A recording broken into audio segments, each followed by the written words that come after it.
তো দেখলাম এটা শুধু এরকম শুধু স্কলের যে স্কল স্কল স্কল স্কল এটাই করবো না, এটা আমার ফোকাস নষ্ট হয়, সবকিছু নষ্ট হয় সেটা জানি, কিন্তু এরপরে কিন্তু আমি জীবন পরিবর্তনের জন্য জীবনের ছোট ছোট স্টেপ গুলো নেওয়া আসলে জীবন অনেক গুরুত্বপূর্ণ। আসলে গত কয়েকদিন ধরে একটু কাজ কম ছিল, যার কারণে আমি রিলসে আসক্ত হয়ে গেছিলাম আর কি। রিলস দেখতে দেখতে একটা খারাপ অবস্থা হয়ে গেছিল আর কি। রিলস স্ক্রল করতেই থাকতাম সবসময়, শুধু রিলস স্ক্রল সবসময় আর কি। এরকম একটা পরিস্থিতির মধ্যে ছিলাম, আসলে খুব একটা খারাপ একটা অভ্যাসে পরিণত হয়ে গেছিল। সাবকনসিয়াসলি আর কি শুধু রিলস স্ক্রল করতেছিলাম। এটা গত কয়েকদিন ধরে আর কি, 15 দিনের মতো খারাপ লাগছিল। সবকিছু জানি যে রিলস স্ক্রল করা ভালো না, এটা আমার সময় নষ্ট হচ্ছে, আমার ফোকাস নষ্ট হচ্ছে, সবকিছু নষ্ট হচ্ছে সেটা জানি, কিন্তু এরপরে আমি আসক্ত হয়ে গেছিলাম আর কি, এরকম একটা অবস্থা। তো আজকে কালকে একটা স্টেপ নিলাম আর কি, কালকে একটা ছোট একটা স্টেপ নিলাম যে আসলে রিলস, এখন আমি প্রায় 15 দিনের মতো রিলস স্ক্রল করছি, বা এরকম একটা খারাপ অভ্যাস বা ডিস্ট্রাকশনের মধ্যে পড়ে গেছি। এটা কিন্তু আমি এখন চাইলে এক মুহূর্তের মধ্যে চেঞ্জ করতে পারবো না, এটা কিন্তু আমার একটা অভ্যাসে পরিণত হয়ে গেছে। এখন কি করতে হবে, আমি ছোট একটা স্টেপ নিলাম। ছোট স্টেপ এরকম যে আমি রিলস দেখা সম্পূর্ণ বন্ধ করে দিনে, শুধু আমি স্ক্রল করবো না।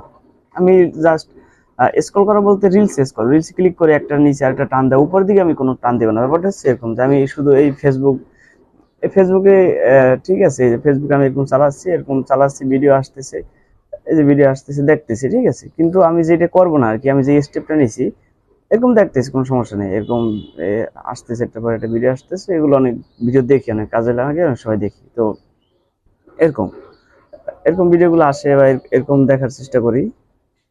এরকম যে ভিডিওগুলো আসে এগুলো দেখি, এগুলো নিয়ে সমস্যা না। কিন্তু আমি যেটা করি না, রিলস স্ক্রলের যে সমস্যাটা, কারণ এটা আমাদের ফোকাস নষ্ট হয়। আমরা বারবার 30 সেকেন্ড পর বা 40 সেকেন্ড পর যে উপরে ধাক্কা দিই, এটা হচ্ছে আমাদের মাইন্ডে খুবই খারাপ একটা পিকচার আসে যে আমরা আসলে কোনো একটা নির্দিষ্ট জায়গায় অনেকক্ষণ ফোকাস করে রাখতে পারি। এটা একটা মানসিক সমস্যা আর কি। তো যেহেতু আমি রিলসটাকে আমি সম্পূর্ণ চাচ্ছি যে রিলস কোনো সময় স্ক্রল করবো না, বা এটার যে সময়টা নষ্ট এটা আমি এটা করবো না, কিন্তু এটা আমি একসাথে করিনি, এটা বিভিন্ন স্টেপে ভাগ করছি। এটা প্রথমত আমার এটা মেইনই হচ্ছে আমি রিলস দেখবো না, এটা এক সময় করবো। তবে আমি প্রথমত হচ্ছে আমি এরকম যে ক্লিক করার পর এটা ক্লিক করলাম, তো দেখলাম এটা শুধু এরকম শুধু স্ক্রল এটাই করবো না, এটা আমি এই প্রথম স্টেপটা নিয়েছি। তো আজকে বা কালকে রাত্র থেকে আর আমি রিলস স্ক্রল করিনি, এরকম স্ক্রল করিনি। আমি শুধু ফেসবুকে ঢুকি, এরকম ফেসবুকে ঢুকি, সাধারণ পোস্টগুলো আসছে এগুলো দেখি, কোনো এর ভিতরে এরকম ক্লিক করিনি এবং ক্লিক করে উপরে স্ক্রল করিনি। অনেক সময় করি, আবার একটা একটা করে ফেললে আবার আমি পড়তে আবার এরকম পিছনে এসে আবার এখান থেকে বের হয়ে যাই। কারণ তখন আমি যখনই উপর ধাক্কা দিই তখনই আমার মাইন্ডে মেসেজটা আসে, যখনই আমি ধাক্কা দিই তখনই আমার মাইন্ডে ওই মেসেজটা আসে যে না, আজকে আমি রিলস স্ক্রল করবো না, আমি ছোট স্টেপটা নিয়েছি। আমি কিন্তু একবার রিলস স্ক্রল করবো না, আমার সময় নষ্ট হয়ে জন্য আমি ফেসবুক চালানো বন্ধ করে দেবো একদিনে, কিন্তু এটা সম্ভব না। এটা করার জন্য বিভিন্ন ধাপে ধাপে আসলে কাজগুলো করা উচিত। এই জন্য আসলে অনেকেই বলে যে লাইফ ছোট স্টেপ গুলো অনেক গুরুত্বপূর্ণ, জীবনে ছোট ছোট স্টেপ নিয়ে আসলে জীবনকে পরিবর্তন করা যায়। জীবনে যতগুলো সমস্যা আছে, ছোট ছোট সমস্যাগুলো আস্তে আস্তে সমাধান করি। আজকে হয়তো আমি এরকম স্ক্রল করাটা আর কি, উপরে যদি ধাক্কা দিয়ে একটা পর একটা ভিডিও আসা দেখা, এটা বন্ধ করে দিয়েছি।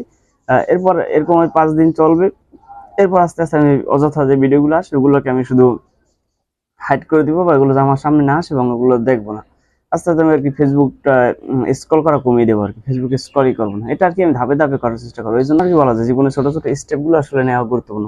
ছোট ছোট স্টেপ ভাগ করে নিলে সে কাজটা আসলে করতে সহজ হয়।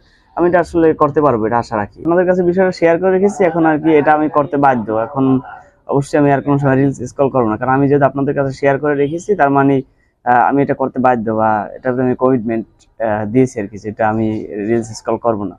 এটা একটা ভালো দিক আর কি, এই অভ্যাসটা পরিবর্তন করার জন্য, যার ফলে আজকে শেয়ার করা। যেহেতু আমি আপনাদের কাছে বলছি যে আমি রিলস স্ক্রল করবো না, তার মানে আমি করবো না। এখন যদি আমি করি সেটা আমি আর কি আমার নিজের কাছে খারাপ লাগবে, এরকম যে আমি যেহেতু শেয়ার করে ফেলছি, আমার এটা করতেই হবে বা এটা আমার মানতেই হবে। এজন্য আপনাদের সাথে শেয়ার করা। আসসালামু আলাইকুম।